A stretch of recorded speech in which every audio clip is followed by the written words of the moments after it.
बड़ा न कोई। मन ही देवता मन ही ईश्वर, मन से बड़ा न कोई। मन उजियारा जब जब फैले, जग उजियारा हो। इस उजले दर्पण पर प्राणी धूल न जमने पाए। तोरा मन दर्पण कहलाए, तोरा मन दर्पण कहलाए। नमस्ते, जय हिंद। जय हिंद। जय हिंद सर। जय हिंद। जय हिंद। जय हिंद। जय जय हिंद। हिंद, जय हिंद, जय हिंद। जय हिंद सर। जय हिंद। जय हिंद सर। जय हिंद। जय हिंद सर। जय हिंद। यस, सो जय हिंद सर। यस, जय हिंद।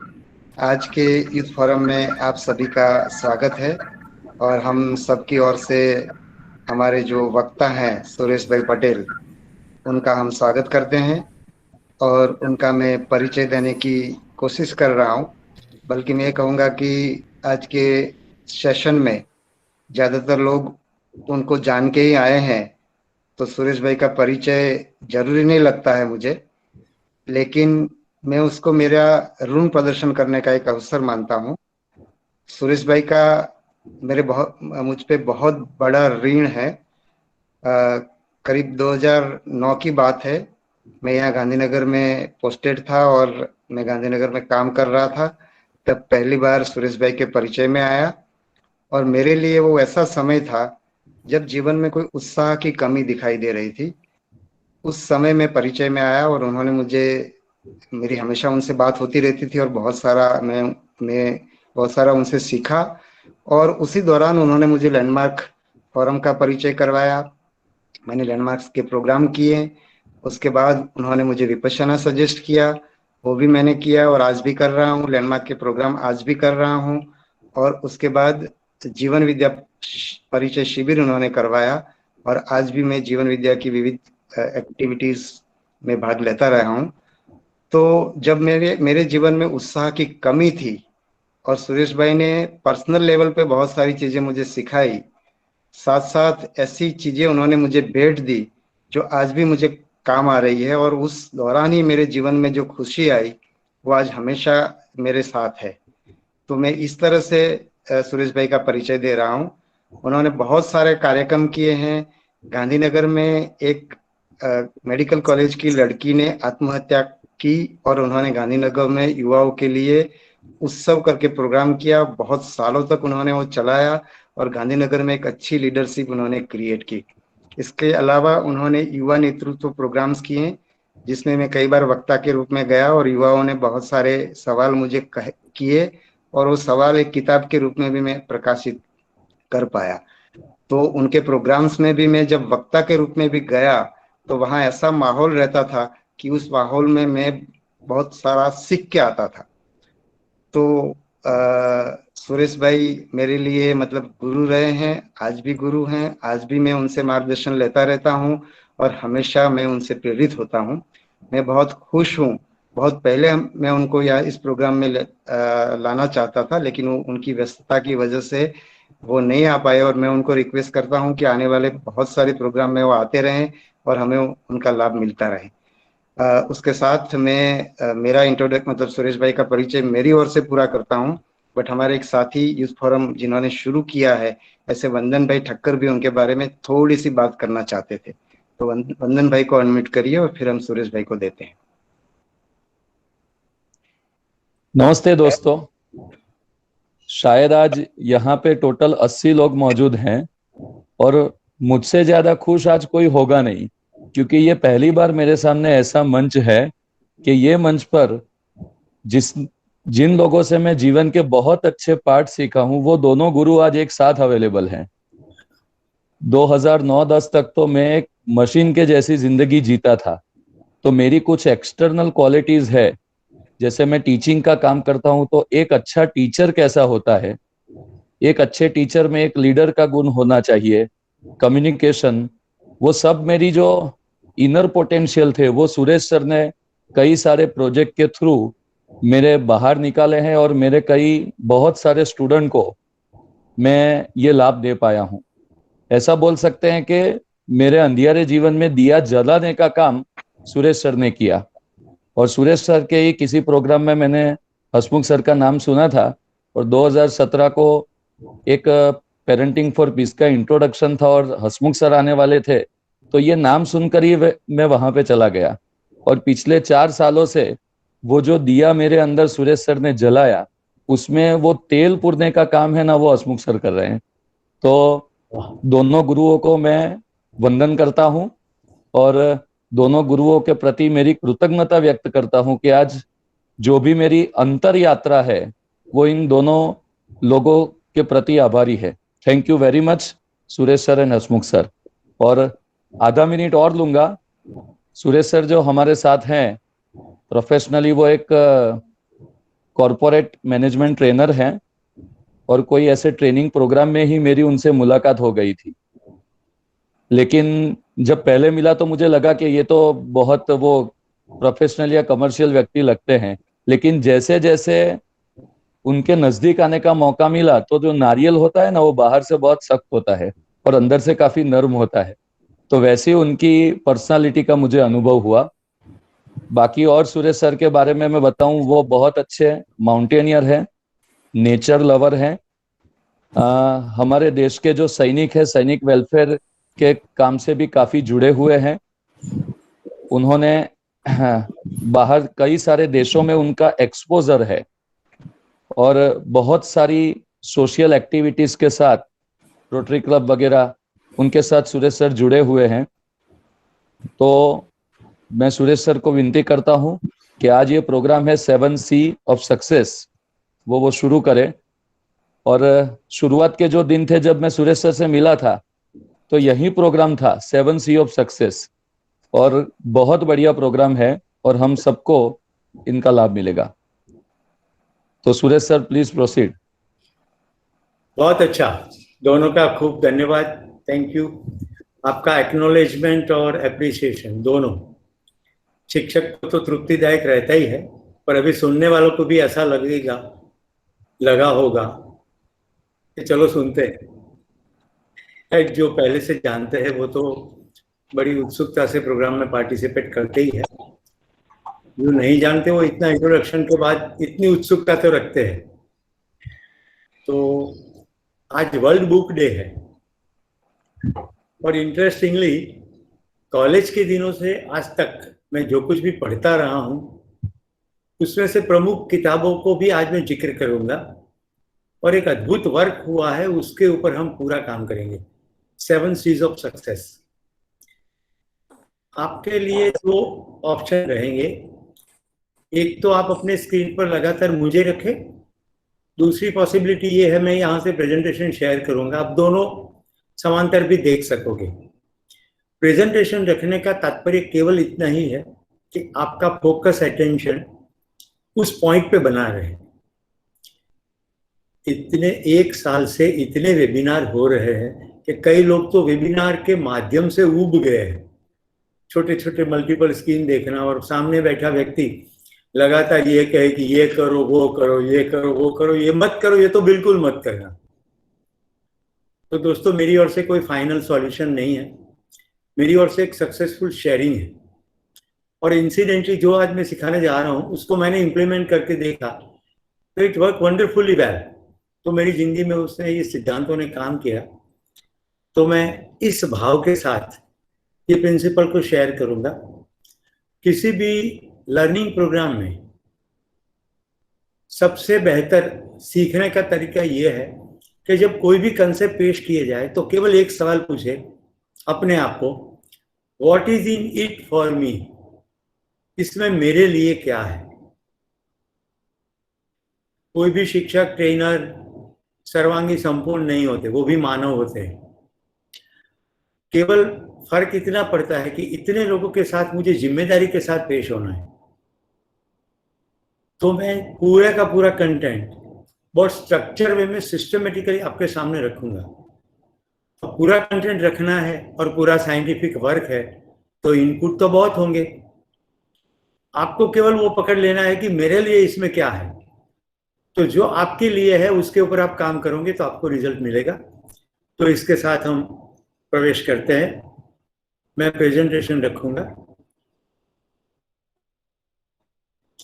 मैं मुरुगेश से सुनना चाहूंगा केवल हाँ की भाषा में। जब मैं यहाँ से पेश करूं तो प्रेजेंटेशन ठीक दिखता है कि नहीं।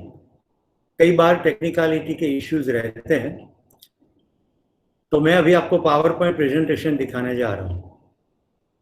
क्या ये ठीक दिखता है भाई? Yes, complete. गुड। और स्क्रीन पर मैं भी दिखता हूं? यस, परफेक्ट जी। परफेक्ट। तो सभी साथियों को विनती है कि इस पूरे प्रेजेंटेशन में अपने आप को भी देखें, केवल प्रेजेंटेशन को मुझे नहीं, और अपने आप को कि ये मेरे लिए कितना काम का है। 7 C's ऑफ अचीवमेंट। तो दोस्तों, सबको रस है कुछ प्राप्त करने में, सफलता ना पाने में, पद में, प्रतिष्ठा में, पैसों में, स्टेटस में, बहुत सारे क्षेत्र में लोगों को कुछ न कुछ चाहिए। यहाँ सफलता शब्द में सफल, कुछ परिणाम, कुछ एंड रिजल्ट। और सफल किसको कहते हैं? मैं जो चाहता हूं वो मिल जाए तो मैं महसूस करेंगे सफलता। ऐसा एक जनरल आइडिया है। तो मेरे इंजीनियरिंग कॉलेज के दिनों की बात है।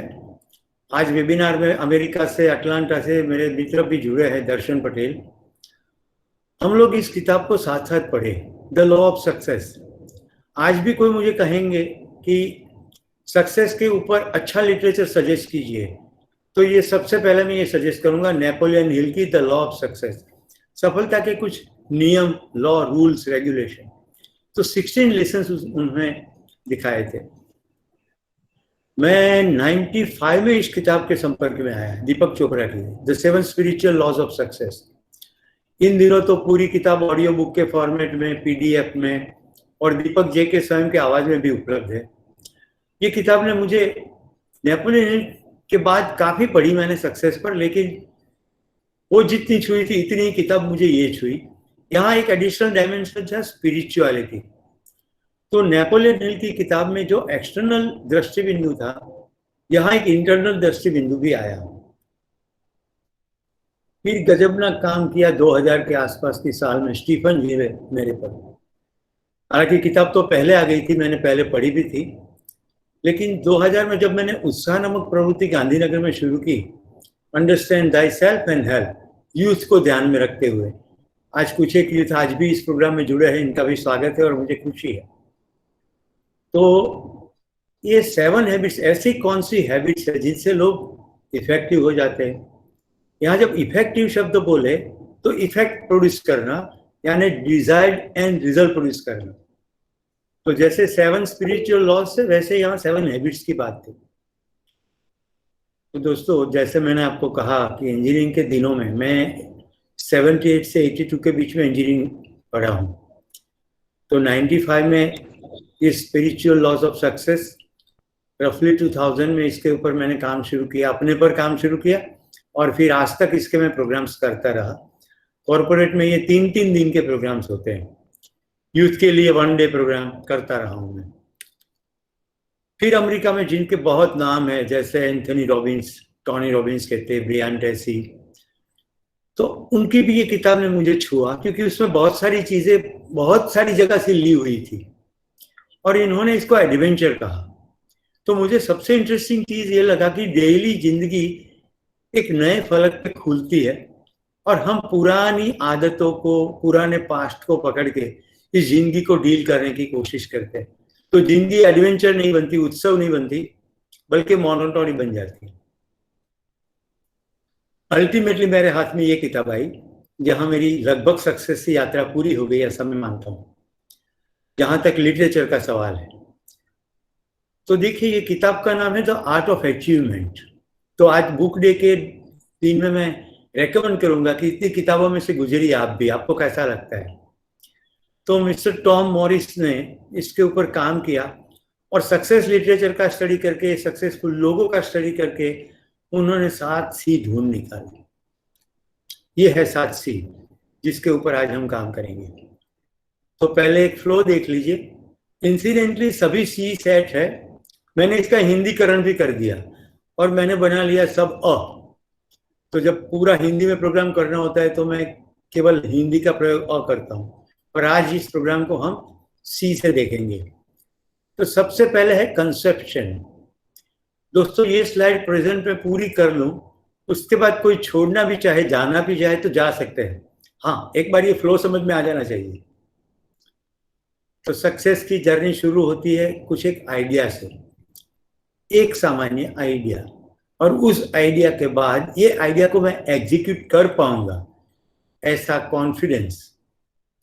अब काम शुरू कर दिया है, डेविएशन बहुत संभव है, तो कंसंट्रेशन से लगे रहे उसी में ही, और जो कर रहे उसको कंसिस्टेंटली बेहतर करे। जो रिजल्ट प्रोड्यूसिंग एक्टिविटी है वही कंसिस्टेंटली करे, फोकस वे में करे। तो ये कंसिस्टेंसी। फिर आएंगे हर्डल्स, प्रलोभन, इश्यूज, प्रॉब्लम्स, ऑब्स्टेकल्स, जैसे इन दिनों कोरोना। तो फिर हमारा कमिटमेंट हिलता डुलने लगता है।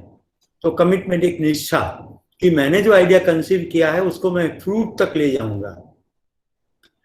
फिर आता है कैरेक्टर। कुछ वैल्यू के बेस्ड डिसीजन लेते। वैल्यू हमारा एक इंटीग्रल पार्ट है। लोग स्थिति और व्यक्ति बदलते ही अपने डिसीजन बदल जाते हैं। शायद उसमें अल्टीमेटली रिजल्ट तो निकल जाएगा और सफलता की फीलिंग नहीं होगी। तो सफलता को कभी मैं ऐसे डिस्क्राइब करता हूँ, प्रोग्रेसिव रियलाइजेशन ऑफ वर्दी गोल।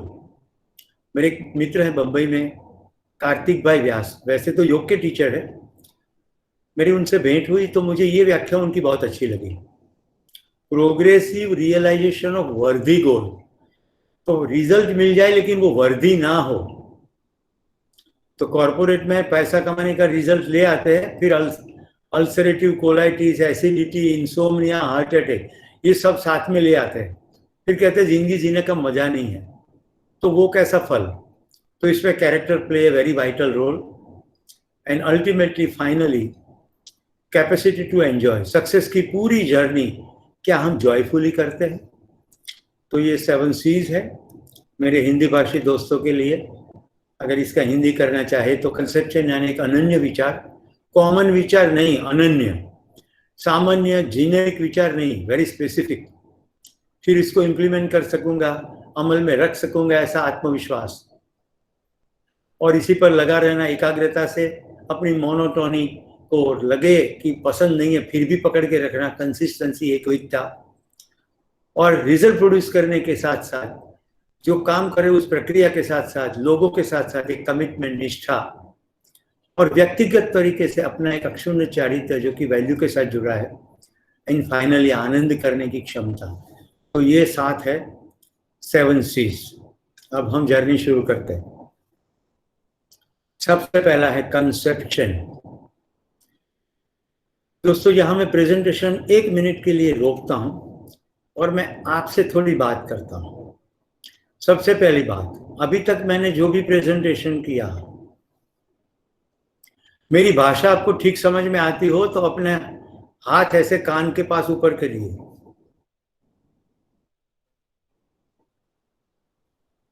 ओके, कुछ एक लोगों के हाथ ऊपर नहीं है, यानी या तो वो बेहोश है, या तो इनको समझ में नहीं आ रहा, या तो फिजिकली प्रेजेंट है, मेंटली एब्सेंट है, या घर में कोई किसी का ध्यान खींच रहा है।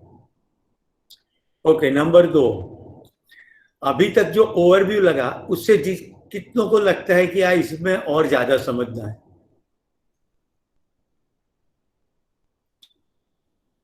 देखो मैंने क्या कर दिया, मैंने आपका ध्यान खींच लिया, कहीं और भटकते हो तो अब मेन जर्नी शुरू हो रही है। आप कहोगे ऐसा क्यों? क्योंकि इसमें पूरा एक पॉइंट ही है कंसंट्रेशन। तो जो लोग अपने घर में बैठ के ये वेबिनार कर रहे हैं उसका सबसे बड़ा इश्यू क्या है? इसके आसपास के लोग, जैसे दर्शन के आसपास कामिनी बैठी है, वो बीच बीच में कहती है कॉफी पी लो तुम्हारी ठंडी हो जाएगी, तो वो वेबिनार की स्क्रीन में से हटके फिर कॉफी की ओर चले जाएंगे। या फिर किसी को घर में खाना तैयार है और कह दिया था कि हाँ मैं खाना खा लूंगा 9 बजे, फिर एकदम याद आया कि 9 बजे तो वेबिनार है, अब बैठ गए तो घर में से चिल्लाने की आवाज है, थाली वहां दे दूं। तो ये सब चीजें होती है। तो इस प्रकार के कार्यक्रम में आपका कंसंट्रेशन होना बहुत आवश्यक है। मैं हूं इसलिए नहीं, ये फ्लो में है, एक एक सी प्रीवियस सी के साथ जुड़े हैं। तो बीच में कहीं घूमने चले गए तो थोड़ा फिर बम्पर जाएगा। एक और बात, पुराने साथी तो जानते हैं, मेरी एक कंडीशन रहती है कि काला चेहरा लेके मत बैठो, यानी कि मुस्कुराओ।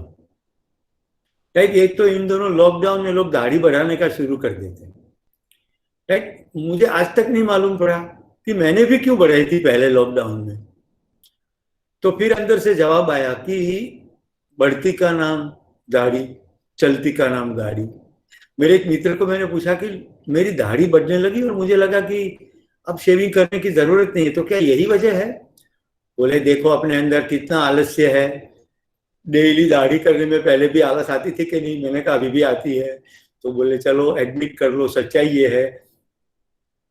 तो दोस्तों सच्चाई ये है कि डेली सुबह में प्राकृतिक स्वरूप से जो उगने वाली खेती है उसका हनन करने का अच्छा नहीं लगता, लेकिन जिस सोसाइटी के अंदर हम बसते हैं उसमें कुछ कुछ चीजें स्वीकृत हो गई है कि ऐसे कहेंगे, ऐसे रहेंगे, तब लोग हमें देखेंगे ठीक तरह से, या हमारे प्रति उनकी उत्सुकता सेम बनेगी।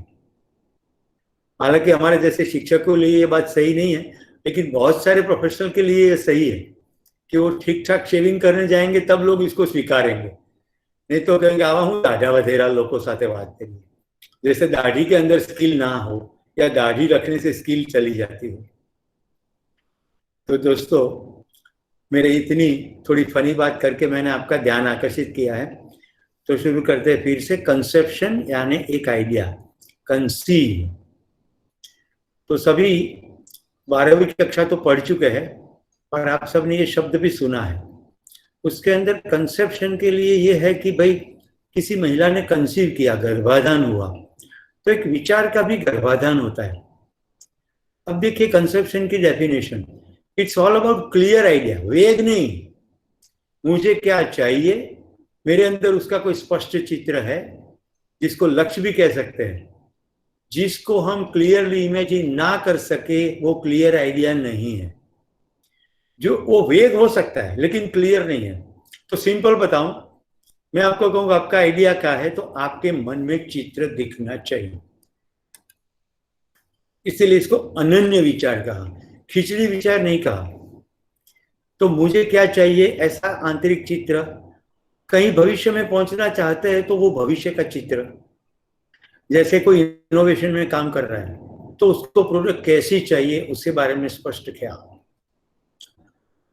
अभी देखिए ये बहुत फेमस थॉमस अल्वा एडिसन का एग्जांपल है कि किसी गवर्नमेंट अथॉरिटी ने उसको कहा कि तुमने इतना पैसा खर्च कर दिया, कितनी बार बल्ब बनाने की कोशिश की? बोले 99 टाइम। तो देखो एक भी बार बल्ब तो बनाने नहीं, कुछ सीखे? बोले हाँ सीखा। क्या सीखे? कि इस 99 तरीके से तो बल्ब नहीं बन सकता, तो अब क्या करोगे? 100वां तरीका करूंगा। तो अल्टीमेटली बल्ब बन गया, क्योंकि बल्ब कैसा हो उसका मन में स्पष्ट ख्याल था। तो एक आइडिया जो बदल दिया आपकी दुनिया, ऐसा कहते हैं। पर सही में कैसे दुनिया बदलती है? दुनिया बदलती है सबसे पहले अपने मस्तिष्क में।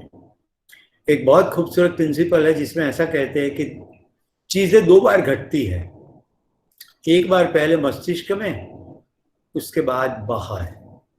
दोस्तों हमारे ब्रेन के अंदर स्टडी किया गया है, तो रेप्टेलियन ब्रेन यानी सरीसृप प्राणियों का जैसा ब्रेन, फिर ग्रोथ होते होते होते न्यू मेमेलियन, ममेलियन ब्रेन। तो जैसे हम सरीसृप अवस्था में से विकसित होते होते होते एप और अल्टीमेटली मानव बने, तो आज भी ब्रेन के कुछ एक हिस्से ऐसे ही है। तो आइडिया क्या है? आइडिया सूरत में रहते तो फुटपाथ पर जाके लोचा खाने का है, तो ये केवल खाने का आइडिया है। हाँ, कोई एक व्यक्ति खाने के ऊपर सोचने लग जाता है, भावनगर में जाके वो पापड़ का भूंगड़ा बना के बॉयल पोटेटो इसमें डालते हैं, बटाटा भूंगड़ा, और घोघा सर्कल पर काफी बेचता है। फिर वो पूरे गुजरात में आइटम फैल जाती है। और एक बंदा सोचता है कि मैं ऐसे इनोवेटिव आइडिया बनाता ही रहूं और मैं खुद की ब्रांड बनाऊं, उसका नाम है संजय कपूर। तो ये सब ब्रेन में पहले होता है।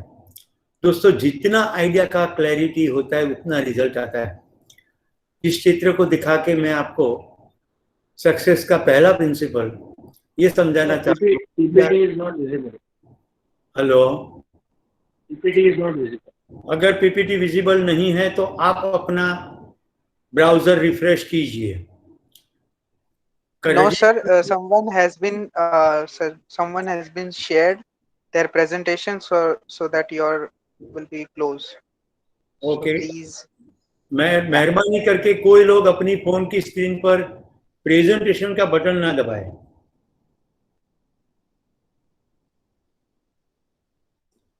अब मैं फिर से करता हूं। अब ठीक है? एडमिन मुझे Yes, जवाब। perfect. ओके, तो यहाँ एक पिक्चर दिखाया गया है और ये पिक्चर जो है ये कंसेप्शन का पिक्चर है। हजारों, लाखों, करोड़ों की मात्रा, ये संख्या बहुत कहना मुश्किल है, लेकिन ये स्पर्म्स इजेक्ट होने के बाद ओवम की ओर गति करते हैं। उसमें से कुछ एक सैकड़ों ओवम तक पहुंचते हैं। उसमें केवल एक स्पर्म ओवम को फर्टिलाइज कर देता है, बाकी के सब बह जाते हैं। तो ये स्पर्म अपोजिट टू फ्लो, एक लिक्विड के फ्लो के विरुद्ध में एसिडिक एनवायरनमेंट में और हायर टेम्परेचर में ट्रैवल करता है और अपने लक्ष्य तक पहुंच जाता है। ये है कंसेप्शन। हमारा जन्म भी ऐसे कंसेप्शन से हुआ। तो दोस्तों, वो एक पहुंचने वाला जो स्पर्म था, वो कौन था? स्पर्म था वो मैं हूं, वो आप हैं। तो basically we are all born to reach the goal, to achieve the success. हम सब पहले से स्पष्ट जो है उसको अचीव करने के लिए डिजाइन हुए हैं। तो दोस्तों, दुनिया एक कच्चा सामान है जिसमें से हम जो बनाना चाहते हैं वो बना सकते हैं। एक हिंदी फिल्म का डायलॉग है, तुम किसी को शिद्दत से चाहो तो पूरी कायनात वो तुम्हें दिलाने के लिए मजबूर हो जाती है। फिर जो काफका करके कोई फिलोसोफर हुए, उनका ये स्टेटमेंट है, the whole world will reorchestrate it for you. Deepak Chopra ने 7 स्पिरिचुअल लॉज ऑफ सक्सेस में भी ये बात कही है। तो पूरा का पूरा वर्ल्ड सिस्टम हमारे लिए एक रॉ मटेरियल है। अब आपको यहाँ ऐसा लगेगा कि ये तो बहुत ज्यादा फिलोसफी है, हम कुछ भी चाहे हो सकता है। तो मैं यहाँ आपको ये बता दूं, अगर प्रकृति में जो संभव है और प्रकृति के नियम के अनुरूप आपका कंसेप्चुअल आइडिया है तो जरूर होके रहेगा। आपके शरीर से रहे हो जाए, आपसे हो जाए, ये अच्छी संभावना है। अन्यथा किसी न किसी के द्वारा तो हो ही जाएगा। कंसेप्शन आपका हो लेकिन अल्टीमेटली फ्रूट तक तो जाएगा ही। तो दोस्तों, एक फनी स्टोरी कहता हूं। आज से 400 साल पहले मैं मृगेश के बाजू में रहता था। हम दोनों उठ के साथ में चाय पीते थे। फिर मैं भी चला गया, वो भी चला गया। दूसरे जन्म में हम लोग 100 किलोमीटर की दूरी पर रहते थे। अब चाय पीने का मन हुआ तो मैंने सोचा कि अब क्या करें, तो चल के जाने लगा। तो एक बार चाय पीने गया तो फिर कितने दिन के बाद वापस आया। तो फिर मैंने पहिया ढूंढ निकाला। अब मैं आराम से गाड़ी में बैठ के जा सकता हूँ। फिर नेक्स्ट जन्म के अंदर, वो तो अमेरिका में रहता था और मैं तो भारत में रहता था, तो मैंने विमान ढूंढ निकाला। अब मैं विमान से जाता हूँ, उसके साथ चाय पीता हूँ। फिर मैं अपने अंदर जान सोचने लगा कि मुझे इतना मृगेश के साथ चाय पीने का मजा क्यों आता है। तो पकड़ में आया कि मुझे चाय पीने में नहीं, मुझे तो उसके साथ बात करने में मजा आता है। तो मैंने बात करने के लिए फोन ढूंढ निकाला। मैंने फोन किया तो मिनल ने कहा कि वो तो बाहर गए हैं। तो फिर मैंने मोबाइल फोन ढूंढ निकाला। Story over. दोस्तों, भाषा मेरी मैं की थी, लेकिन कहीं ना कहीं किसी ने सोचा कि डिस्टेंस पर से किसी व्यक्ति के साथ बात हो सकती है। और आज खुशी की बात है, मैं आपके साथ रूबरू बात कर रहा हूं। वैसे रूबरू ही है, क्योंकि आप मुझे देख भी रहे, सुन भी रहे। तो ऐसा आइडिया का जादू है।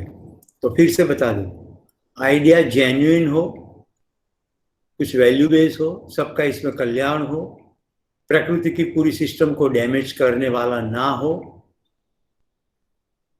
और उसके पाने का तरीका भी नेचुरल हो, प्रकृति के नियम के अनुरूप हो, सामाजिक नियम के अनुरूप हो, जो कि प्रकृति दत्त हो, तो वो जरूर फलीभूत होगा। ऐसा मिस्टर मोरिस भी कहते हैं और ऐसा मेरा स्वयं का अनुभव भी है। अब दूसरा आता है कॉन्फिडेंस। तो कॉन्फिडेंस को डिफाइन करें, strong stand that we can attain the goal. ऐसा हमें लगे कि हम कर पाएंगे, ऐसा स्ट्रॉन्ग स्टैंड। अब कई बार क्या होता है कि हमारा स्टैंड स्ट्रॉन्ग नहीं होता, वो ढीला ढाला होता है। तो देखिए, जो मैंने पहला आइडिया बताया था उसका एक मैं वीडियो बताता हूं ताकि आपको दूसरा मुद्दा हो वो स्पष्ट हो जाए।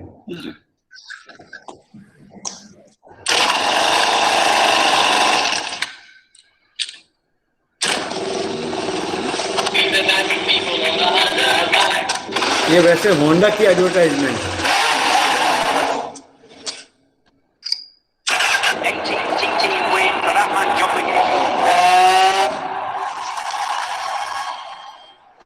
So Honda is in generator, Honda is in cycle, Honda is in motorcycle, Honda is in car.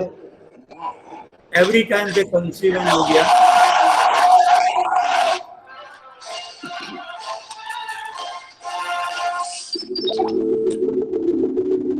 Today's forecast, we should reach a high of 30.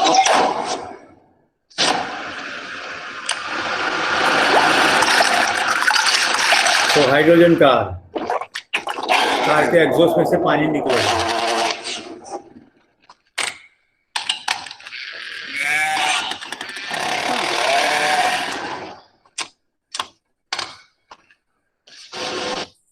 तो दोस्तों, बात केवल आइडिया की नहीं है। आइडिया को कंसिस्टेंटली सोचते रहना, उसको मॉडिफाई करते रहना। हमारे मिस्टर बजाज सो रहे थे और होंडा भारत में आया। उन दिनों स्कूटर लेने में लंबी लाइन होती थी, वेटिंग रहता था, डॉलर से भी लेने पड़ते थे कुछ एक मॉडल, और ये धीरे से आया और आज रूल कर रहा है। बहनों के लिए एक्टिवा तो अल्टीमेट व्हीकल है ही, ये भी होंडा का है। मुझे बिल्कुल याद है 1987 होंडा ने बाइक लॉन्च की CD100। Feel it, shut it, forget it, 80 kilometre पर लीटर। आइडिया देखिए, जब 2025 बजाज स्कूटर देता था उस समय ये आइडिया था और मार्केट रूल करने लगा। ये कैसे होता है ये सब? ये होता है कॉन्फिडेंस से। देखिए हमारा कॉन्फिडेंस। तो हम प्रेजेंटेशन पर फिर से चले जाए। अभी जो स्ट्रॉन्ग स्टैंड मैंने कहा है आपको, तो ये स्ट्रॉन्ग स्टैंड आएगा कैसे, कॉन्फिडेंस आएगा कैसे? आपने इस गुज्जू लड़की को देखा कि कितनी इंफॉर्मेशन के साथ बोल रही है। फिल्म तो पूरी 7 मिनट की है, मैंने आपको 2-3 मिनट दिखाए। तो हमारा जो कॉन्फिडेंस है वो आता कहाँ से है? देखिए, ये यूजुअल क्वेश्चन होते हैं कि क्या मैं ठीक कर रहा हूँ, क्या मैं कर पाऊंगा फ्यूचर में, क्या मुझ में एक क्षमता है, क्या आगे सफलता मिलेगी। ये सब क्वेश्चन लगातार होते रहते हैं। कॉन्फिडेंस का पूरा जर्नी है जो लर्निंग फेज से कम्युनिकेशन फेज यानी ट्रांजैक्शन या एक्सप्रेशन के फेज तक है। तो शुरू में कुछ भी नया शुरू करते हैं तो एक इनर्शिया तो रहता ही है, क्योंकि हमें बहुत सारी चीजें नहीं मालूम। जब इसको एक बार करना शुरू करते हैं तो हमारे पास बहुत सारी इंफॉर्मेशन आनी शुरू हो जाती है। तो दोस्तों, मैं जब ईडर चढ़ा तो फिर मुझे पावागढ़ दिख गया, पावागढ़ चढ़ा तो गिरनार, गिरनार चढ़ा तो माउंट आबू, माउंट आबू चढ़ा तो खरदुंगला पास। तो जैसे कुछ भी शुरू करते हैं तब ज्यादा इंफॉर्मेशन नहीं होती, बाद में वो इंफॉर्मेशन मिलनी शुरू हो जाती है। फिर हम नई चैलेंजेस लेना शुरू करते हैं, इनिशिएशन लेना शुरू करते हैं, और इसको इम्प्लीमेंट करने की तब तक ताकत बन चुकी होती है। तो ये पूरा कार्यक्रम है कॉन्फिडेंस का। तो कॉन्फिडेंस रातों रात नहीं आएगा, लेकिन इतना होना चाहिए कि मैं इनर्शिया में से बाहर निकलूंगा। तो हमारा जो कॉम्पिटेंस है, जिसके साथ हमारा कॉन्फिडेंस जुड़ा है, उसमें 3 डिफरेंट डायमेंशंस है। एक तो एटीट्यूड, हमारी भावनात्मकता, नॉलेज, ज्ञान और स्किल, कौशल्य, ये 3 चीज चाहिए, जिसको हिंदी में अभिगम, ज्ञान, कौशल्य कहते हैं, एटीट्यूड, स्किल, नॉलेज। तो पैशन है क्या? भावना है। आइडिया कंसेप्चुअल लेवल पर ले लिया, पर हमारे अंदर ये जज्बा है, पैशन है कि इसको करूं। फिर उसके बारे में जानकारी है, कम है तो ज्यादा जानकारी कहां से मिलेगी उसकी जानकारी है। हसमुख पटेल सर और भाई वंदन ने जो लैंडमार्क की बात की, उसमें पहले सेशन में एक शेयरिंग करते हैं। इसमें बहुत सिंपल एक सर्कल के ऊपर बात करते हैं, I know that I know, मैं जानता हूं कि मैं जानता हूं। फिर दूसरा एक डोमेन है कि मैं जानता हूं कि मैं नहीं जानता, I know that I don't know. और तीसरा, I don't know that I don't know, मुझे ये भी नहीं मालूम कि मुझे नहीं मालूम। तो दोस्तों, दूसरे वाला जो सेगमेंट है कि मैं जो जानता नहीं हूं उसके बारे में मैं कोशिश करूं, लेकिन और एक्सपर्ट लोगों को मिलता हूं तो मुझे मालूम पड़ता है कि ऐसा भी कोई क्षेत्र होता है। अभी पिछले दिनों ही मुझे एक एक्सपर्ट से भेंट हुई वेबिनार के फॉर्मेट में, तो मुझे नई जानकारी मिली कि पक्षी एक दूसरे के साथ टकराते क्यों नहीं है। तो हम 3 डायमेंशन पढ़े, एक चौथा डायमेंशन भी है। तो अभी मेरे उसके अंदर शोध का काम चालू है कि पक्षी एक दूसरे के साथ टकराते नहीं, उसमें चौथा डायमेंशन कैसे काम करता है। एंड फाइनली स्किल, कौशल्य। दोस्तों, ज्ञान किसको कहेंगे? हम बहुत सारा मान के रखते हैं जो सच्चाई नहीं होती। तो जो सच्चाई है सही में और हम इसको माने, तब जाके नॉलेज है। केवल मानना जो सच्चाई नहीं है वो अंधश्रद्धा है, सुपरस्टिशन। जैसे इन दिनों, अब मैं थोड़ा धीरे बोलूंगा, आप ध्यान से सुनेंगे। पूरे भारतवर्ष में यज्ञ, यागादि, प्रार्थना, मंदिर, काफी पूजा, उपासना, व्रत होते रहे, पिछले 1 साल से हो रहे, पहले भी सदियों से करते आए। कोरोना गया तो हमारी मान्यता है कि भगवान लाया, भगवान दूर कर देगा। अरे भगवान को क्या ऐसी फुर्सत है कि इतने लोगों को परेशान करने का एजेंडा हो? तो जरा सोचिए, पूरी प्रकृति एक नियम के अनुरूप चल रही है, वो नियम का नाम ही भगवान है। अब हमने उसका व्यक्ति स्वरूप की कल्पना कर ली और अलग अलग भगवान, किसी भगवान को हंस पे बिठाया, देवी देव को, किसी को कछुए पर बिठा दिया, किसी को कुकड़ा पर बिठाया, किसी को बैल पर बिठाया, किसी को मगर पर बिठाया। हम किसी वाहन का यूज करते तो इनको भी वाहन दे दिया। हम शादी करते हैं तो हमारे भी माने हुए कोई भगवान शादी करते, हमारे बच्चे होते हैं तो उनके भी बच्चे होते हैं। फिर ये पूरी बिलीफ के अंदर हमारा वैज्ञानिक अभिगम चला जाता है। तो ट्रूथ कुछ और है, बिलीफ कुछ और है। इतना कुछ करने के बावजूद भी अगर मेडिसिन ठीक समय पे नहीं मिली, ऑक्सीजन नहीं मिला, तो लोग मर ही जाते। कुछ भी मन्नत करे कोई फर्क नहीं पड़ता। तो नॉलेज इसको कहते हैं जिसमें ट्रूथ हो। तो skill different hand in heart की है। हम यहाँ मैनेजमेंट की बात नहीं करेंगे, लेकिन ये स्किल डिफरेंट लेवल की स्किल है। फिर तीसरा, कंसंट्रेशन।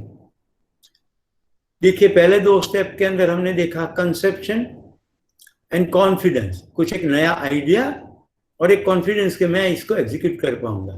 अब फोकस एफर्ट्स कि भाई जहां पहुंचना है उसके लिए मेरा फोकस कितना है, एकाग्रता कितनी है। अभी ध्यान हमारा बहुत सारी जगह पर होता है। यहां मैं कह रहा हूं सिर्फ अपने लक्ष्य के प्रति ध्यान हो और ये क्वेश्चन पूछे, ऐसा मैं क्या करूं कि लक्ष्य की प्राप्ति हो जाए। तो सुबह से शाम तक जितनी प्रवृत्ति करता हूं, इसमें से कितनी प्रवृत्ति है कि लक्ष्य की ओर ले जाए। तो आपके वेल विशर फ्रेंड के नाते मैं आपको कहना चाहूंगा, जब कोरोना जैसा वायरस जिसकी अभी दवाई नहीं है, केवल उसके साथ चलते सिम्टम्स की दवाई है, जिसको रेमडेसिविर या फाविपिराविर कहते हैं, और लगातार ये कहा जा रहा है कि इम्यूनिटी बढ़ाओ, तो पूरे दिन हम बीमार ना पड़े, इम्यूनिटी हमारी बढ़े, उसकी कितनी प्रवृत्ति है अपने आप को पूछिए। आहार, विहार, आराम, व्यायाम, 4 कंपोनेंट है।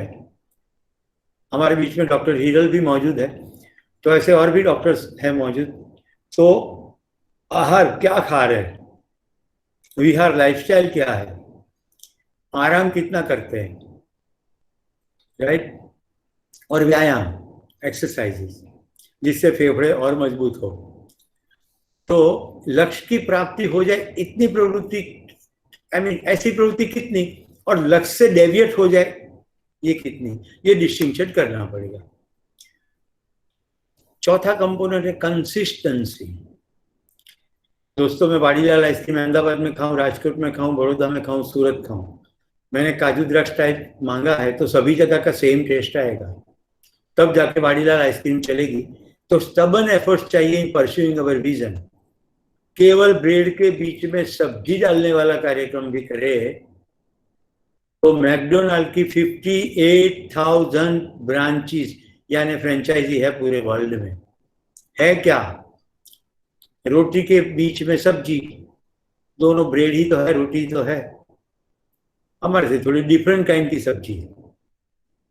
तो कंसिस्टेंसी पूरा बिजनेस चलता है, कंसिस्टेंसी लीडरशिप चलती है। तो कंसिस्टेंसी इज वेरी इंपॉर्टेंट।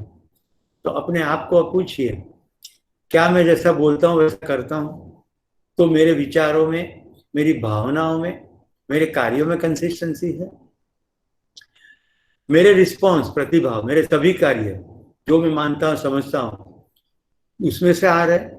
इस स्थिति के अनुरूप बदल जाते हैं। मैं जिनके साथ काम करता हूँ वो सभी लोग क्या मेरी तरह ही बोलते करते हैं? मेरी आसपास कंसिस्टेंट एनवायरनमेंट है तो सभी ऊर्जा मेरी फोकस है। तो 4 डायमेंशन तक हमने देखा। अभी मैं आपको उसके वीडियो पर ले चलता हूँ। तो आप में से सभी को प्रार्थना है कोई अपना ऑडियो ना खोले। आपके ऑडियो खोलने से मुझे इको सुनाई देता है। आई एम रिक्वेस्टिंग अर्च, क्या मेरा ऑडियो अब ठीक है?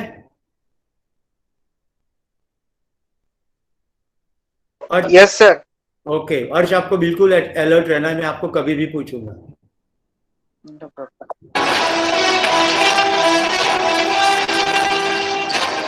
कॉन्सेंट्रेशन, एकाग्रता क्या चीज है?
तो इस पूरे वीडियो को देखते समय आपका भी कंसंट्रेशन रहा, ऐसा ही अपने एक्टिविटी के अंदर रहना चाहिए।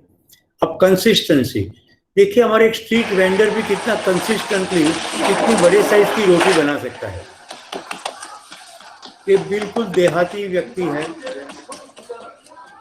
कहीं स्किल की ट्रेनिंग नहीं ली होगी, लेकिन पिताजी को या भाई को किसी को रोटी बनाते देखते देखते इसमें महारत हासिल कर ली। आप रोटी की साइज देखिए, पूरी प्रक्रिया देखिए। मैं जो कंसिस्टेंसी की बात कर रहा हूँ, इसको रुमाली रोटी कहते हैं। आप देख सकते हैं कितनी प्रिसीजन के साथ ये रोटी बन रही है। तो आई थिंक मुझे ऐसा विश्वास है कि आपको 4 पॉइंट तक समझ में आया होगा। अब आते हैं 5वें में, कमिटमेंट। कमिटमेंट क्या है? इन दिनों फेसबुक व्हाट्सएप पर लोग के मैं कमिटेड हूँ, लड़के लड़कियां कमिटमेंट इसको कहते हैं कि किसी के साथ उसका दोस्ती हो गया, अब किसी और के साथ दोस्ती नहीं करेंगे, इसको वो कमिटमेंट बोलते हैं। कमिटमेंट एक्चुअली इमोशनल स्टैंड है जिंदगी का, जिसको भी हम महत्वपूर्ण मानते हैं उसके प्रति। अखंड निष्ठा भी कह सकते हैं, हम जो भी कर रहे हैं वो महत्वपूर्ण है, ऐसी अपनी भावनात्मक स्थिति का नाम है कमिटमेंट। इसको ब्लेड रनर कहते हैं। ऐसा कोई लांस आर्मस्ट्रॉन्ग नामक व्यक्ति था, तो पहला बहुत अच्छा दौड़ता था, कोई एक्सीडेंट के अंदर उसके दोनों पांव कट गए, लेकिन कमिटमेंट में कमी नहीं हुई, तो फिर ब्लेड पहन के दौड़ना सीख लिया। हालांकि उसने बहुत अच्छे रिजल्ट भी अचीव किया, लेकिन एक दिन उसका कमिटमेंट डिटर हो गया, उससे ड्रग ले ली। उसके बाद वो दौड़ा, लेकिन फिर वो माना नहीं गया और पूरे वर्ल्ड में फिर वो बेआबरू हो गया। तो जिस व्यक्ति ने पांव की अपंगता को ध्यान में नहीं रखा, कमिटमेंट को महत्वपूर्ण माना और अच्छे रिजल्ट अचीव किए, वो कमिटमेंट से डिटर हो गया, तो रिजल्ट मिलने के बावजूद भी बेआबरू हो गया, तो वो रिजल्ट निकम्मे हो गए। सर्कस में ये खेल देखे होंगे, केवल सेकंड का फ्रैक्शन भी मिस हो जाए तो व्यक्ति नीचे गिर जाएगा। कमिटमेंट से क्या होता है? हम मुश्किल दूर कर सकते हैं, अपॉर्चुनिटीज को कैच कर सकते हैं, मौके को पकड़ सकते हैं। हमारे कमिटमेंट से अन्य लोग भी उत्साहित हो जाते हैं, राइट? हम दूसरों को प्रेरित करते हैं कि ये सही मार्ग है, उसके पर आप भी चल सकते हो क्योंकि मैं चल सकता हूं। 6वां पॉइंट है character. Good set of values, एक अच्छे मूल्यों का समूह जो हमें निरंतर मार्गदर्शन करता है और हमें प्रॉपर कोर्स पे रखे। अब ये क्या है दोस्तों? हम जिंदगी के निर्णय सुबह से शाम तक अलग अलग प्रकार से लेते हैं। तो निर्णय लेने के लिए हम 3 ऑप्शन पे चलते हैं। एक है व्यक्ति के अनुरूप निर्णय लेते हैं, दूसरा स्थिति के अनुरूप निर्णय लेते हैं, और तीसरा मूल्यों के अनुरूप निर्णय लेते हैं। जैसे गांधी जी सत्य और अहिंसा मूल्य पर निर्णय लेते हैं। तो गांधी जी को किसी प्रेस रिपोर्टर ने कहा कि दुनिया को आपने ग्रेट गिफ्ट दे दी, सत्य और अहिंसा। उसी मोमेंट पर गांधी जी बोले कि ये मेरी ओर से नहीं है, सत्य और अहिंसा तो अनादि से चलते आए। देखिए ये व्यक्ति की हाइट थी, ये मूल्य है। साबरमती आश्रम में एक दिन सुबह दिवाली के दिनों में कस्तूरबा ने बर्तन धोने को निकाले थे। उसमें एक चांदी का बर्तन देख के गांधी जी ने कहा, हमने तो पूरी संपत्ति राष्ट्र को दे दी थी, तो फिर ये चांदी का बर्तन कैसे? तो कस्तूरबा ने कहा, बापू आप तो रहे सन्यासी, अब हमारा बेटा हरीलाल, उसका कोई ठिकाना नहीं है, वो शादीशुदा है, उसको बच्चे हैं, कोई ऐसी स्थिति आर्थिक आ जाए तो वो क्या खाएगा, इसीलिए मैंने बचा के रखा। दूसरे दिन गांधी जी ने प्रार्थना सभा में ये एडमिट किया कि ऐसा मेरे घर में हुआ, फिर उपवास किया। ये है कैरेक्टर, सच्चाई के प्रति निष्ठा। तो ऐसे कुछ मूल्य है जो हमें निरंतर मार्गदर्शन करते रहते हैं। एक व्यक्ति जो आर्मी में गोला बारूद के बीच चालू लड़ाई में बच गया, अब उसने कह दिया कि मैं देश के लिए मैंने सैनिक की नौकरी की थी, अब बच गया हूं तो देश के लिए ही जीऊंगा। इस व्यक्ति का नाम है अन्ना हजारे, राइट? अन्ना हजारे को पूरी स्थिति मालूम है कि नहीं मालूम है, वो एक अच्छे निर्णायक है कि नहीं, वो बात को अलग रखे, लेकिन वो सक्सेसफुल लीडर तो हुए। लोकायुक्त के लिए उन्होंने पूरे देश को मूव कर दिया था। और वो चमत्कार केवल उनके चरित्र का था। दोस्तों, मैं उन दिनों सोचता था कि अन्ना हजारे को सपोर्ट करे कि ना करे, और मेरा महाराष्ट्र का प्रवास हुआ तो मैं जानबूझकर रालेगंज सिद्धि गया। मैंने अन्ना जी तो नहीं थे उस दिन, लेकिन उनको घर देखा। वो एक मंदिर में रहते थे, एक छोटी सी पतरे की डिशी जिसमें 3-4 पैर कपड़े, एक थाली कटोरा और एक सामान्य बिस्तर, ये इनका घर था। सब बड़े भाई की तरह इनको पूजते थे, ऐसा मैं कहूँगा। पूरा साफ सुथरा गांव था, हर एक घर के आंगन में तुलसी, पपीता, केला ऐसा लगा था।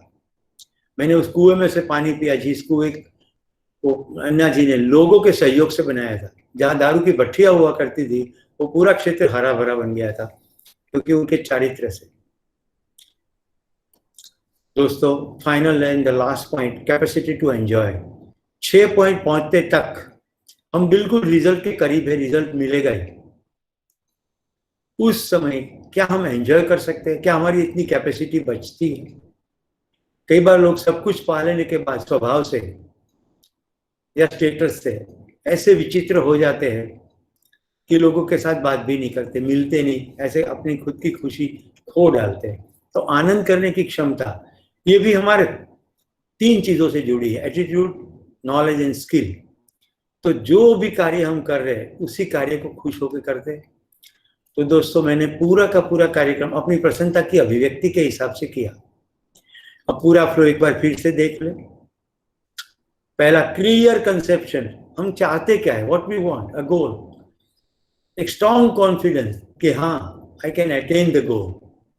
फोकस, कंसंट्रेशन, क्या लगेगा, what does it take to achieve the goal, तब तक मैं उसी के ऊपर ही एकाग्रता बना के रखूंगा। और मेरा एफर्ट्स कंसिस्टेंट होंगे, stubborn consistency to pursue the vision. Emotional commitment, कि मैं जो कर रहा हूँ वो बड़ा इंपॉर्टेंट है, लोगों के प्रलोभन में, आस्था में, अंधश्रद्धा में छोड़ नहीं दूंगा। A good character to guide us and keep us on a proper course, कुछ मूल्य जिससे हम बनते रहे, अपने रास्ते पर ही बने रहे। एंड फाइनली, पूरी प्रोसेस को एंजॉय करें। दोस्तों, आज मैं कोई नया काम शुरू करूं कि आज से 10 साल के बाद इसका रिजल्ट आएगा, तो मैं सीढ़ी के पहले स्टेप पर हूं। लेकिन सीढ़ी के पहले स्टेप से लेकर 10वें स्टेप तक मैं इस प्रक्रिया को एंजॉय ना करूं और बीच में भूकंप आ जाए या बीच में कोरोना आ जाए और बीच में मैं मर जाऊं, तो उसका मतलब हो गया कि मैंने खुशी को पोस्टपोन किया था कि 10वें स्टेप पर जाके मैं बांसुरी बजाऊंगा। ये तो गलत हो गया ना। इसीलिए प्रोग्रेसिव रियलाइजेशन ऑफ वर्दी गोल, मैं अपने लक्ष्य की दिशा में बढ़ रहा हूं। ऐसा जब मेरी निष्ठा होगी, कैरेक्टर होगा, तो मैं एवरी मोमेंट को एंजॉय कर पाऊंगा। तो दोस्तों, 9 से 10 बजे का हमारे वेबिनार का समय सूत्र रहता है। ये कार्यक्रम भी पूरे 2-3 दिन तक चलने वाला प्रोग्राम है। मैंने काफी कंसाइज करके आपके सामने परोसा, हालांकि वो एक शेयरिंग ही था, इसलिए मैंने कुछ एक क्लिप भी दिखाए। तो आखिरी जो कंसेप्ट है उसके क्लिप्स दिखा देता हूँ।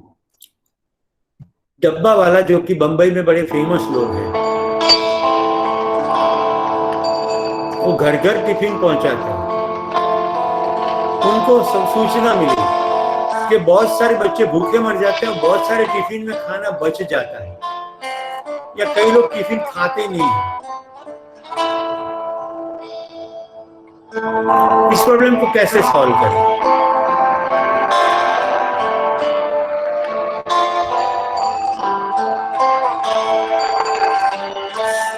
Sir, your presentation is not visible. 6 sigma यानी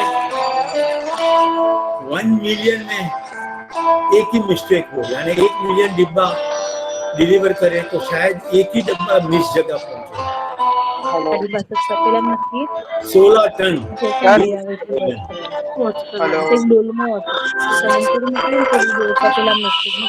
सूरज में वीडियो नहीं देखा तो। एनीवे, तो अब मैं आपको बता दूं, अगर आपको वीडियो नहीं दिखा तो मैं आपको बता दूं कि डब्बा वाला घर घर टिफिन पहुंचाते थे। तो ये करना था कि 16 टन जितना खुराक बिगड़ता है और बहुत सारे भूखे बच्चे हैं, तो करना क्या? तो देखिए, ये लेवल है कमिटमेंट का। केवल एक स्टिकर चिपका देने की योजना उन्होंने रखी कि जिनको खाना नहीं है वो डिब्बे के ऊपर स्टिकर चिपका देंगे, पूरी प्रोसेस होकर के डिब्बा का बचा हुआ भोजन उसके साथ कुछ एडिशन भोजन करके उन बच्चों तक पहुंचाया जाएगा।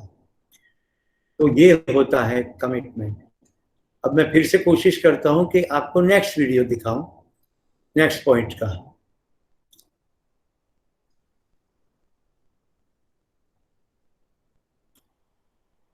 ये है कैरेक्टर।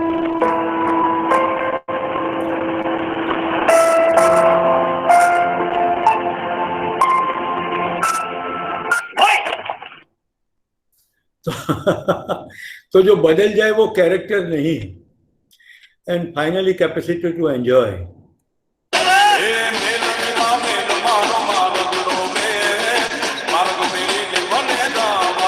देखो ठीक हाथ में थी वो चली गई।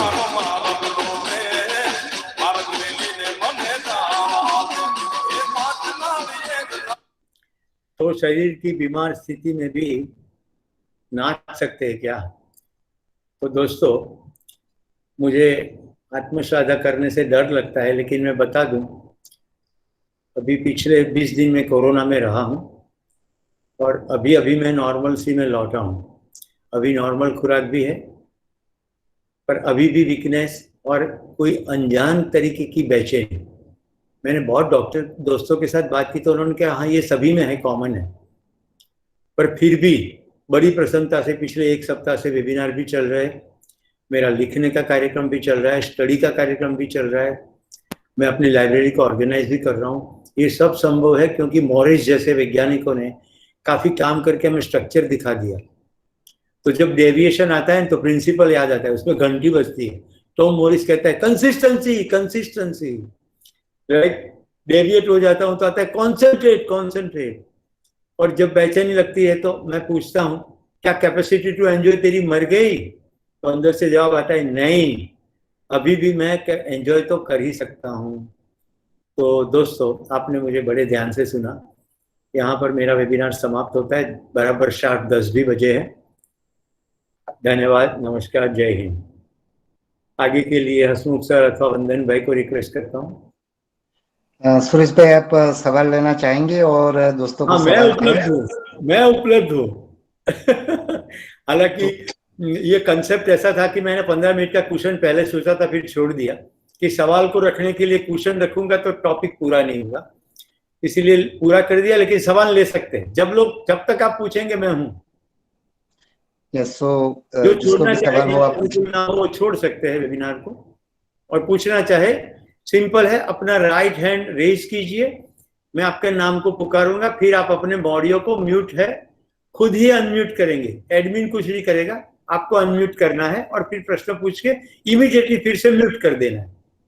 बोलिए, सबसे पहले आप अपना हाथ ऊपर उठाइए ताकि मैं आपका नाम पुकारूं।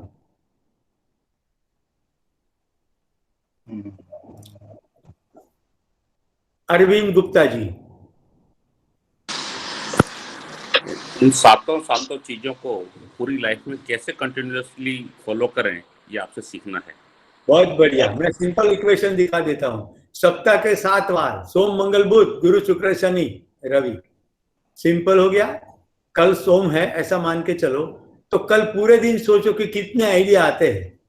लगातार मन का काम तो है विचार करना, आते ही रहेंगे आते ही रहेंगे, केवल उसके ऊपर ध्यान चला जाए। एक ऋषि जैसे व्यक्ति हमारे देश में हो गए, सत्यनारायण गोयंका जी। उनको एक बार विचार आया कि ये सांस की गति चलती है, उसके साथ मन की गति भी मेरी चल रही है, चलो इसको मैं डिटेल में देखूं। वो देखते देखते देखते पूरी विपश्यना की विद्या सीख गए, जो भगवान बुद्ध ने ढूंढी थी 2500 साल पहले। सयाजी उबाखी नामक टीचर को भी पा लिया। इतना ही पूरे भारतवर्ष और आज पूरे वर्ल्ड में विपश्यना सिखाई जाती है। और क्या कमिटमेंट था, एक भी रुपया लिए बिना आज पूरे वर्ल्ड में विपश्यना सिखाई जाती है। तो केवल एक एक दिन को एक एक अलाइन कर दो, राइट? 7 बार पूरे दिन उसी पे रहो। तो जैसे दूसरे दिन मंगलवार आ गया, अब देखो कि मेरा मंगलवार में कमिटमेंट, ये क्रम भी आगे पीछे कर सकते हो, ऐसा कुछ नहीं है कि कैपेसिटी टू एंजॉय लास्ट रखना है। तो मान लो कि सेकंड डे आपने कैपेसिटी टू एंजॉय, पूरे दिन ध्यान रखो और शाम को पूछो आज मैं एंजॉय कर पाया। तो हम हमारे दैनिक जीवन में रिफ्लेक्ट करेंगे तो पकड़ में आएगा हमारे अंदर कंसिस्टेंसी नहीं है, कमिटमेंट नहीं है, हम वैल्यूज में कॉम्प्रोमाइज कर देते हैं, ये सब कुछ होता रहता है। अभी देखो मास्क क्यों पहनना है, मैं तो ठीक ही हूं, ऐसा नहीं चलेगा। सामने वाला ठीक ना हो या मेरी वजह से वो ठीक ना हो जाए, ऐसा भी तो हो सकता है। तो मास्क पहनना, एक मुझे फोन करके कहता है ये मास्क से कुछ नहीं होता। मैंने कहा मैं भारत देश का नागरिक हूं, भारत सरकार की सूचना मानता हूं, धन्यवाद, जय हिंद। अभी जब तक हमें सब कुछ इंफॉर्मेशन ना मिले तब तक तो कुछ करना पड़ेगा। ये अर्थ कहता है भारत का राष्ट्रगीत तो ठीक नहीं है, ये तो पंचम जॉर्ज की स्तुति में बनाया। मैंने कहा बिल्कुल मैं सहमत हूं, लेकिन राष्ट्रगीत तो यही है। तुम्हें पसंद नहीं है तो संविधान के लिए चेंज करने के लिए मुहिम चलाओ। भारत सरकार फिर संविधान बदल देगी, नया राष्ट्रगीत आएगा तो मैं उसको सम्मान करूंगा। तब तक मेरे पास वो एनर्जी समय नहीं है कि ये ठीक नहीं है वो ठीक नहीं है। जितनी जानकारी उसके अनुरूप काम करें। धन्यवाद अरविंद जी। और क्वेश्चन मृगेश? ये 6 पॉइंट है ना, हम आसानी से शायद कर सकते हैं, लेकिन ये जो पहला पॉइंट है कंसेप्शन, उसको कैसे कंट्रोल में लाए, क्योंकि वो बहुत डिफिकल्ट लगता है। नहीं, कंसेप्शन को कंट्रोल में नहीं लाना है। कंसेप्शन तो एक्चुअली आइडिया है हमारे मन। आइडियाज बहुत सारे आते हैं, यही तो मैं बोल रहा हूँ, ध्यान एक जगह पर रहता नहीं है, बहुत नहीं, सारे आइडियाज आते हैं। वो पहला पॉइंट नहीं है, वो कंसंट्रेशन दूसरा पॉइंट है, तीसरा पॉइंट है रात। पर मैं अब तुम्हारे सवाल को समझ गया हूं तो सवाल का जवाब देता हूं। इसके लिए बढ़िया एक्सरसाइज थी, इसको कहते हैं जर्नलिंग। आप जब ऑफिस में बैठे हो तो आपके सामने एक डायरी पड़ी रहे और एक अलार्म बजे एवरी 15 मिनट्स। उस जैसे घंटी बजे वो उस 15 मिनट के चंक में कोई आइडिया आपको अपीलिंग लग रहा है उसको लिखे। धीरे धीरे समय बढ़ा के 1 घंटा, फिर आपको पकड़ में आ जाएगा कि पूरे 7-8 घंटे में 7 घंटे तो फालतू ही विचार थे, 1 घंटे में कुछ मिला के विचार आए वही काम के। फिर उसमें महारत आएगी कि जिस पर सोचना चाहे उस पर ही सोचे। अब मैं कहूंगा तो आपको लगेगा ये असंभव है, पर मैंने ये सिद्ध किया है अपने साथ, इसलिए बताता हूं। मैं जिस विषय पर सोचना चाहूं केवल उसी विषय को सोच सकता हूं, उसमें विपश्यना का बहुत बड़ा प्रदान है। तो देखिए ये मैंने कैसे पाया। हमारे पास बहुत सारे स्केड्यूल होते हैं, eating schedule, bathing schedule, breathing schedule, क्या थिंकिंग स्केड्यूल है? तो मृगेश आपको मैं सजेस्ट करता हूं, सुबह में 7 से 7:30 मैं केवल सोचूंगा, कुछ नहीं करूंगा। तो आप गार्डन में बैठ जाइए झूले पर, नो मोबाइल नो न्यूज़पेपर, केवल बैठिए, झूला झूलिए और सोचिए। कई लोग कहते हैं मैं ब्रश करके सोचता हूं, मेरे वो टेक्निक नहीं है। सोचने का मतलब केवल सोचना, कुछ डूइंग का कार्यक्रम नहीं करना। तो देखो आने वाले 1 सप्ताह के अंदर अंदर क्या सोच में सटीकता आएगी। आप अपने आप को पाओगे, अरे एक ही विषय पर इतना बढ़िया सोचा जा सकता है। फिर नए नए क्रिएटिव आइडियाज निकल आएंगे। फिर धीरे धीरे उसके अंदर नेटवर्क दिखेगा, इस आइडिया को इसके साथ कनेक्ट करे, इस व्यक्ति को उस व्यक्ति के साथ कनेक्ट करे। ऐसे करते करते करते करते फिर मास्टरी आ जाएगी। जो विषय सोचना चाहे केवल उसी सोचो। And for your information, this is one of the secret of my professional excellence also.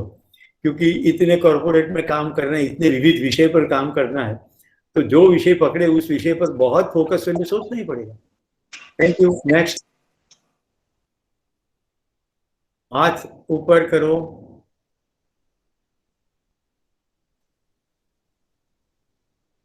अभी शील बोरा अपनी पोजीशन बना के रखो, शील को देखो, शील अपनी पोजीशन बना के रखो। ये जो बॉडी लैंग्वेज है, जहां ऐसे हाथ है, विशाल को देखो जिन्होंने येलो कलर का टी शर्ट पहना है और मेरे से बेहतर ताल है उसके ऊपर, ये विशाल है। अभी इनकी पोजीशन देखो और शील की पोजीशन के देखो, फिर कौशिक की भी पोजीशन देखो, yellow colour T shirt, one more with his wife. ये सबकी पोजीशन इंडिकेटिव पोजीशन है वंदन की भी, कि ये अटेंटिवली सुन रहे हैं, मतलब कि हम फोकस हो सकते हैं। अब फोकस हो सकते हैं तो टेक्निक तो कैसे प्रयोग करें? फोकस नहीं हो सकते तो हाथ यूं करो, ये अलग अलग पोस्चर करो। धीरे धीरे आप देखोगे ऐसा करने से भी फोकस बढ़ता जाएगा। ये नेचुरली है, जो फोकस कर रहे हैं उसकी बॉडी लैंग्वेज में ऐसा परिवर्तन आता है। Very good. और कोई सवाल? देखो मेरे पास हर एक सवाल के जवाब नहीं है, लेकिन इस विषय के सवाल के जवाब है, क्योंकि 7 दिन के साथ मैंने ये 7-7 का प्रयोग बहुत खूबसूरती से किया। वो भाई अरविंद भाई के सवाल के जवाब में, जैसे 7 स्पिरिचुअल लॉज था, हर एक दिन एक, फिर 7 habits of highly effective people, हर एक दिन एक, ऐसा करते करते दिन में मास्टरी किया, फिर सप्ताह पकड़ा, तो 7 हैबिट्स, एक हैबिट पूरे एक सप्ताह जिया, बीइंग प्रोएक्टिव, एक सप्ताह बीइंग प्रोएक्टिव, ऐसे 7 हैबिट 7 सप्ताह, पूरा मास्टरी हो गया। आज रात को मुझे नींद में उठा के कोई पूछे कि कोई मटेरियल नहीं मिलेगा, 7 हैबिट्स ऑफ हाईली इफेक्टिव पर वेबिनार करो, सेमिनार करो, तो विदाउट एनी मटेरियल मैं लगातार 3 दिन तक ये प्रोग्राम कर सकता हूँ। ये सभी 3 दिन इसलिए बता रहा हूँ कि मल्टीपल स्पेक्ट्रम में इसको, personal life, professional life, social life, spiritual life, ये सभी डोमेन में उसको एप्लीकेशन के साथ, तो स्पिरिचुअल कंपोनेंट छोड़े तो 3 डोमेन है, तो 7 हैबिट 7 घंटा सिखाई पर्सनल लाइफ, दूसरे दिन सिखाई प्रोफेशनल लाइफ, तीसरे दिन दिखाई सोशल लाइफ, तो ऐसे कंटेंट फिर डिलीवर होता है। क्वेश्चन? मेरे प्यारे सफरन भाई, दिलीपेश पंचाल, यस दीपेश पंचाल, तुम्हारा स्पेलिंग DII है? ऑडियो खोलो भाई, प्लीज अनम्यूट योरसेल्फ।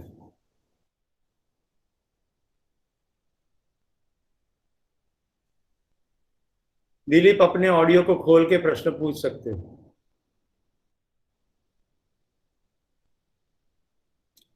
आपको स्क्रीन में नीचे देखना है, लेफ्ट साइड पर मीटिंग डिटेल, उसके बाद में पहला ही बटन है म्यूट, जो दबाओगे तो रेड में से नॉर्मल हो जाएगा।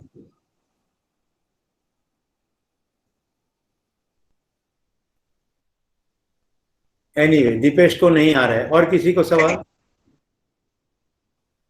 अरविंद भाई चाहते हैं। हाँ बोलो अरविंद भाई। सर मैं 2008 में आपसे एक बार मिला था, 12 या 13 साल पहले। कहाँ मिले थे? गुजरात अंबुजा एक्सपोर्ट्स में आपने एक बार सेशन किया था, फुल डे सेशन किया था। अरे वाह, Ambuja protein. Yes sir, yes sir, yes. आप मेरे साथ जंगलों में आए थे क्या? बिल्कुल सर, बिल्कुल बिल्कुल बिल्कुल। बहुत बढ़िया। तो हमने ऊपर जाके राष्ट्रगीत गाया था, वो याद है? बिल्कुल याद है, और आपने वहाँ के एमडी को फिर हाथ पकड़ के खींचा भी था, वो भी याद है मुझे आज। वाह, गुड, वेरी गुड। मुझे ये बताइए कि मुझे क्यों याद है ये सब? नहीं नहीं, आपकी मेमोरी मेमोरी नहीं, ये 7 C's है। कैपेसिटी टू एंजॉय, आप तो एंजॉय करते हो, वो याद रह जाता है। मुझे आज भी याद है, जब मैं जॉब करता था और आज मैं पिछले 5 साल से खुद के ऑफिस में हूँ, तो आज भी मैं आपको याद करता हूँ कि जो एनर्जी है वो उस लेवल की होनी चाहिए। वो कैपेसिटी टू एंजॉय है। मतलब लास्ट 7 वाला जो है वो आप फर्स्ट में भी कर लेते हैं sir, that is your art. बताइए। और जो मोटिवेशनल कोट हसमुख पटेल साहब के आते हैं ट्विटर के ऊपर, रियली वंडरफुल, रियली वंडरफुल। बहुत बढ़िया। जो भी चीजें जिंदगी की सच्चाई से आते हैं ना, जीने वाले लोग जब लिखते हैं तो बहुत फर्क पड़ता है। ये सब ऑथेंटिसिटी का खूबी है। हाँ, जेन्युइननेस झलकती है सब, दिखती है। बिल्कुल। Thank you sir, thank you sir. Okay Arvind ji, बहुत धन्यवाद। और कोई? हाँ, विशाल पानेलिया। हाँ जी, पूछो। आपका ऑडियो नहीं चल रहा है। सॉरी सर, अभी सुनाई दे रहा है मेरा आवाज? अभी बराबर। जी सर, आपने बताया था 7 पॉइंट्स के अंदर जो 6 पॉइंट है शुरुआत के, और 7वां पॉइंट वो उससे अलग है कि आपको हर एक 6 पॉइंट के टाइम पे उसका एंजॉय करना है। मैं सही समझा चीज को? आप ठीक समझे। और मैंने ये भी कहा है कि ये क्रम इंपॉर्टेंट नहीं है, लेकिन ये लॉजिकल सीक्वेंस है कि आपके पास कुछ आइडिया आया, आप उस आइडिया को इम्प्लीमेंट कर पाओगे, ऐसा आपके अंदर कॉन्फिडेंस है, उसी को फोकस करके कंसंट्रेशन से काम करते हो, राइट? पाने का कमिटमेंट है, राइट? उसके अनुरूप कैरेक्टर है और कैपेसिटी टू एंजॉय है। तो कोई भी क्रम ले लो, लेकिन ये एक लॉजिकल सीक्वेंस है। लेकिन कैपेसिटी टू एंजॉय तो ऑल द टाइम। तो अच्छा आइडिया आए तो भी खुश हो जाओ। देखो मेरी खुशी बताता हूँ, 3 शब्दों में बताता हूँ। मेरे अंदर ये क्रिएटिविटी फिर आ जाती है कि अपने अंदर का राम बताया कि जा तू डॉक्टर के पास जा। तो मैं अपने देश के देसी डॉक्टर के पास गया, तो राम देसी हो गया। और ये पुलिस वालों ने कितनी जगह हमें रोका टोका 1 साल से, तो फिर मैं बच गया। तो राम देसी वीर, मुझे राम देसी वीर की जरूरत नहीं पड़ी। मैंने केवल अजिथ्रोमाइसिन खाई और मेडिसिन खाई, राम देसी वीर इंजेक्शन नहीं लेना पड़ा, ना मैं बेहोश हुआ, ना ऑक्सीजन कम हुआ। अब ये कैसे होता है, ऐसा कैसे ध्यान जाता है? ये कैपेसिटी टू एंजॉय है। मैं जैसे हसमुख सर ने कृतज्ञता व्यक्त की, मैं इनके साथ भी करना चाहता हूँ।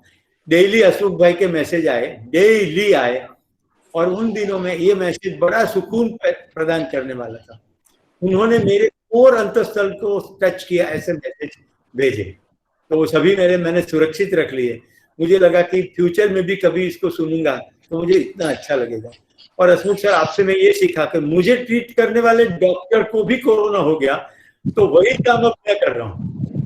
मैं उनको मैसेज लिखता हूँ कि आपकी आवाज बचे, इसीलिए बात नहीं करेंगे, लेकिन मेरे इस कॉल को सुनिए। तो उन्होंने भी कहा कि सुरेश भाई 1-2 गाना भी सुनाइए, तो मैंने गाना भी उनको गा के भेजा। तो एक इंसान का दूसरे इंसान के साथ का जो जुड़ाव है, मानवीय संबंध है और मैत्री की खुशबू है। प्रणाम। तो अभी मिले नहीं है कोरोना के बाद में, लेकिन कई बार मुझे विचार आया कि 2-3 मास्क लगा के मैं आपके घर पहुंच जाऊं। तो विशाल ठीक समझे हो आप? तो सर ऐसे करते हुए तो ऐसा ही हो गया कि मैं तो हमेशा सफल ही रहा। सफलता की जरूरत ही नहीं रही मेरे को तो। बस कुछ और ना पेड़ा मंगाओ। ऐसे ही बोल रहा हूँ, पेड़े ऐसे याद आ गए। डॉक्टर ने मुझे दूध खाने की मनाही की थी दवाई के दौरान। अभी छूट है, तो अभी अलग अलग प्रकार के कंसेप्ट आते हैं, कंसेप्चुअलाइजेशन हो रहा है क्या का। और भूख, ऐसी भूख लगती है जोरदार, तो अलग अलग प्रकार के व्यंजन खाने का मन करता। ओके, और कोई क्वेश्चन? हाँ जी, मेरे भाई Deepesh Panchal. Hi sir. Hello sir, मेरा क्वेश्चन ये है कि कुछ करने के लिए बहुत सारे आइडियाज आते हैं, लेकिन उसको एक्शन में लाने के लिए ऐसे भी आइडियाज आते हैं कि वो काम ना करे, तो उससे ओवरकम कैसे करें? अभी इसके साथ 2 कंपोनेंट जुड़े हैं। एक तो प्रोक्रेस्टिनेशन, ये अभी नहीं ठीक होगा, बाद में करूंगा, तो अभी नहीं करते। बाद में कोई अच्छा मौका मिलेगा, अच्छे लोग मिलेंगे, रिसोर्सेस मिल जाएंगे, बाद में करते हैं। अभी तो कोरोना वैकेशन है ना, अभी तो आराम करते हैं, बाद में करते हैं। ये एक कंपोनेंट है प्रोक्रेस्टिनेशन। और दूसरा कंपोनेंट है कि मैं इसको करने को काबिल नहीं हूँ, या वातावरण इस करने को अनुकूल नहीं। तो दूसरा वाला मोस्टली प्रोक्रेस्टिनेशन के साथ जुड़ जाता है, और पहला वाला अपने को सेल्फ सफिशिएंट नहीं मानना। ये कंपोनेंट है सेल्फ कॉन्फिडेंस का। तो दीपेश, में उसका सरलतम इलाज बताता हूँ, और ये सरलतम इलाज बिल्कुल काम करेगा, राइट। और मैं उदाहरण लेता हूँ किचन का। तो मीनल को पोटैटो वड़ो बनाना है, और उसके मन में विचार आया कि नहीं करते, बाद में करते। अब उसने अपने पतिदेव मृगेश को कहा कि आइडिया आया मेरे मन में कि तुम्हें बटेटा वड़ा खिलाओ, पर अब छोड़ती हूँ, नहीं बनाती। तो फिर मृगेश ने कहा कि तुम सुरेश पटेल को कॉल करो, इसका सॉल्यूशन क्या है। तो सॉल्यूशन मैंने कह दिया कि किचन में जाओ और केवल पोटैटो को निकाल के बेसिन में रख दो धोने के लिए, फिर जाके ड्राइंग रूम में जाके टीवी देखो। फिर आधे घंटे में प्यास लगी कि पानी पीने जाओ, तब तक बटेटा धुल गए हैं क्योंकि बेसिन में आपने पानी भर के रखा। अब इसको बाहर निकल के कुकर में डाल दो, गैस स्टव ऑन करो, फिर ड्राइंग रूम में जाओ, वहां सोफा पर जाके लंबे हो जाओ।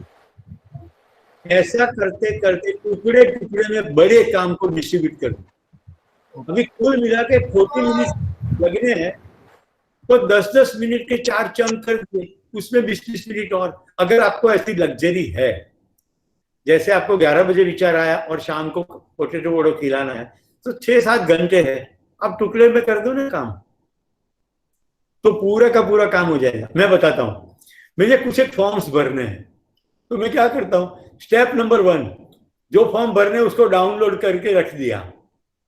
स्टेप नंबर 2, जब समय मिले जो डाउनलोडेड चीज जितनी प्रिंट करनी है उसको प्रिंट के अंदर प्रिंटर फोल्डर में डाल दिया।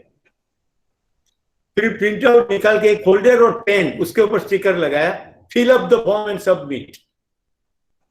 अभी जैसे बैंक वाले हर 2 साल में कहते हैं केवाईसी भर,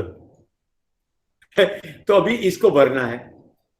तो अभी काम क्या पेंडिंग है, केवल अब फिलिंग का काम बाकी है। तो फिलिंग का काम कर दूंगा, फिर क्या काम बाकी रहेगा, बैंक को सबमिट करने जा रहा हूं। तो कहने का तात्पर्य यह है कि एक ही समय में मैं फोन को फॉर्म डाउनलोड भी करूं, प्रिंट भी करूं और भर भी दूं।